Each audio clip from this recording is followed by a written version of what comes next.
Konfrontasi Rusia dan Ukraina tidak hanya terjadi di medan perang, tapi juga di tingkat udara alias propaganda.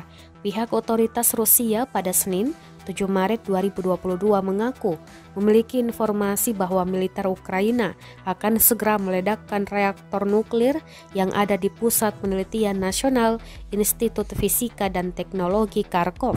Dalam pernyataan resminya, pihak kementerian menduga nantinya Ukraina akan menuduh angkatan bersenjata Rusia meluncurkan serangan rudal pada sistem nuklir eksperimental tersebut. Sebagai tambahan, kementerian juga melaporkan bahwa pada hari Minggu 6 Maret 2022, sejumlah jurnalis asing telah tiba di Kharkov dan membuat berita yang menuduh Rusia menciptakan bencana lingkungan.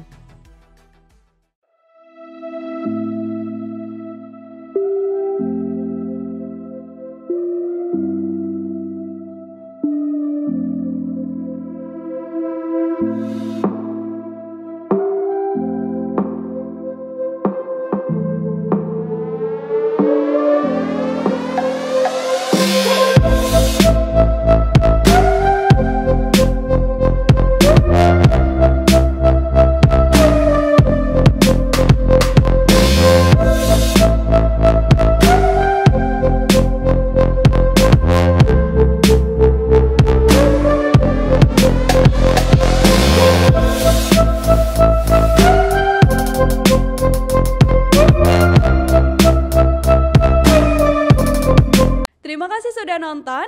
Jangan lupa like, subscribe, dan share ya.